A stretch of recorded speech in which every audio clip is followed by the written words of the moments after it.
Assalamualaikum warahmatullahi wabarakatuh. Kami dari kelompok 11 akan mempresentasikan hasil kerja atau diskusi kami mengenai materi psikologi antropologi. Saya, Fadila Nur Usman, selaku moderator yang bertugas akan memandu jalan diskusi kali ini. Tak lupa juga saya, Haza Nur Ashifa, dan Fitria Fibiola Mayasari. Berikut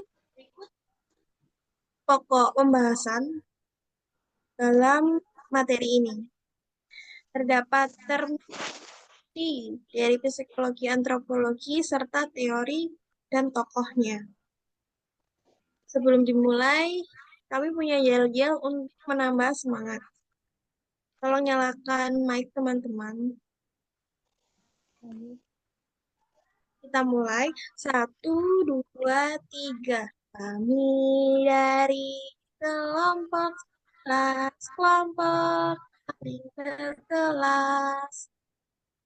Kami dari kelompok 11, kelompok paling berkelas. Psikologi, antropologi, itulah materi kami. Ini, itu bisa kami lakukan karena kami berusaha. Baik, next.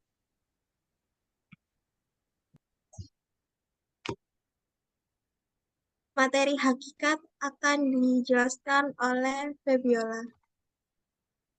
Baik, terima kasih moderator atas waktu yang telah diberikan. Materi pertama yang akan disampaikan adalah hakikat antropologi psikologi.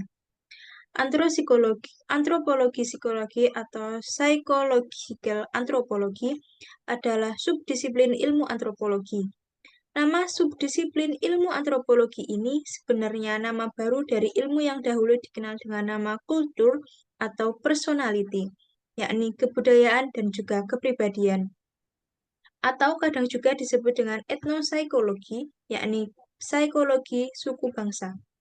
Sarjana pertama yang mengajukan pemakaian nama baru ini adalah ahli antropologi Amerika Serikat terkemuka, yakni Francis L.K.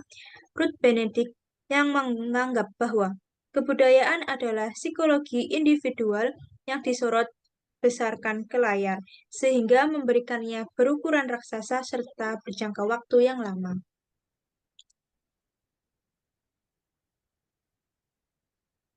Terma kunci juga akan dijelaskan oleh Febi. Selanjutnya adalah terma kunci. Antropologi psikologi adalah subdisiplin ilmu antropologi. Istilah etnopsikologi tidak dipengaruhi kebanyakan ahli antropologi, karena memberikan kesan bahwa ilmu tersebut hanya memperhatikan psikologi suku bangsa di daerah terpencil saja. Lebih penting lagi, etnopsikologi dapat memberi kesan bahwa ilmu ini adalah disiplin dari ilmu psikologi dan bukan dari ilmu antropologi. Antropologi psikologi adalah ilmu yang menjembatani kebudayaan dan juga kepribadian. Oke, materi selanjutnya ada tokoh dan teori yang akan dijelaskan oleh Fazil. Baik, terima kasih. Yang pertama yaitu Sigmund Freud mencetus teori seksualitas kanak-kanak. Sigmund Freud merumuskan dua hipotesa dasar teori psikoanalisa. Kedua hipotesa tersebut selain teori seksualitas kanak-kanak adalah kompleks Oedipus. Menurut Freud, manusia memiliki dua macam dorongan vital yang disebut vital drive, yakni dorongan untuk melindungi diri, yaitu the drive of self-preservation, dan dorongan untuk perkembangbiak, yaitu the drive toward procreation, yaitu dorongan untuk memelihara kelangsungan hidup dari jenis manusia. Oleh Freud, dorongan untuk berkembang biak dinamakan libido atau tenaga seks, yaitu seksual energi. Pada mulanya yang dimaksudkan Freud dengan istilah tenaga seks atau libido lebih luas daripada yang dimaksudkan kini, yakni tenaga birahi saja. Hal ini disebabkan karena artinya pada masa itu adalah semua perasaan ketubuhan yang dapat menimbulkan perasaan menyenangkan, seperti yang pertama, perasaan birahi, yang kedua, perasaan halus ibu terhadap anak yang dikasihinya, yang ketiga, perasaan halus seseorang terhadap kawan yang disayanginya, yaitu tenderness. Perumusan lebih luas perlu diketahui juga karena pada perasaan birahi itu pun tidak selalu harus ditujukan pada orang dari jenis kelamin yang lain, yaitu heteroseks, melainkan juga dapat pada orang dari jenis kelamin yang sama, yaitu homoseks. Bahkan juga dapat ditujukan pada dirinya sendiri, yaitu narcissism. Malahan lagi dalam keadaan penyimpangan perversion, perasaan birahi tersebut dapat ditujukan kepada hewan, bestiality, ataupun terhadap benda-benda mati, yaitu fetishism. Selanjutnya yaitu Gardiner, Linton, dan kawan-kawan yang mencetus teori struktur kepribadian dasar. Gardiner, Linton, dan kawan-kawan, struktur kepribadian dasar adalah intisari dari kepribadian yang dimiliki oleh kebanyakan anggota masyarakat sebagai akibat pengalaman mereka pada masa kanak-kanak yang sama.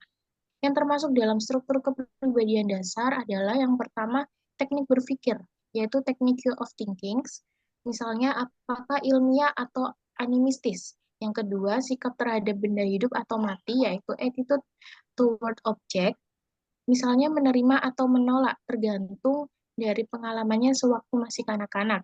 Anak yang semasa kecilnya dikejami ibunya setelah dewasa akan menolak wanita, misalnya. Tiga, sistem keamanan dan kesejahteraan, yaitu security system, yang dapat dinilai dari kecemasan, yaitu anxiety, dan kekecewaan karena ketidakberdayaan, yaitu frustration sewaktu masa kanak-kanak.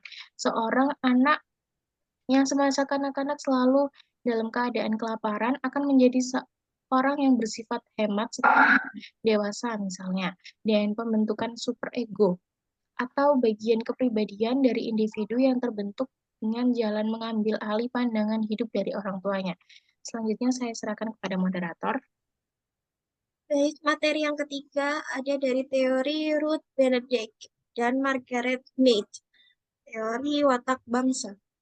Penyebab para antropologi psikologi menerapkan teori dan metode antropologi psikologi untuk melukiskan watak dan proses struktur kepribadian typical personality structure suatu bangsa modern karena adanya ketegangan pada Perang Dunia Kedua. Tujuan utama penelitian watak bangsa adalah untuk lebih memahami kepribadian kawan, dan juga bangsa sendiri dalam masa perang. Teori watak bangsa ini adalah perluasan dari teori antropologi psikologi dan di samping itu juga memberi sumbangan dasar pada teori induknya itu.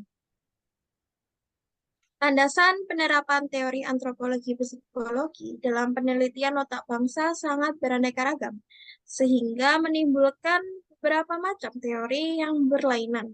Menurut Milton Singer, sebagai teori mengenal watak bangsa dapat dikelompokkan menjadi 3 golongan, yakni watak bangsa yang dipandang sebagai watak kebudayaan atau cultural structure, dan watak bangsa yang dipandang sebagai watak masyarakat sosial karakter, dan watak bangsa yang dipandang sebagai kepribadian rata-rata.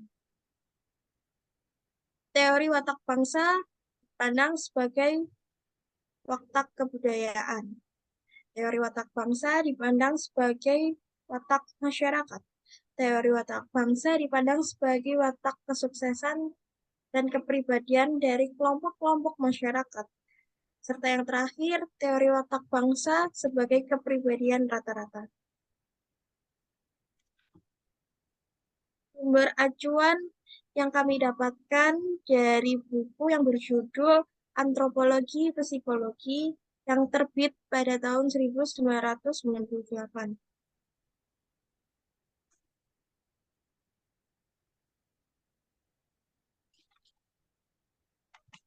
Saya akhiri presentasi kali ini. Terima kasih. Wassalamualaikum warahmatullahi wabarakatuh. Waalaikumsalam warahmatullahi wabarakatuh. Wabarakatuh.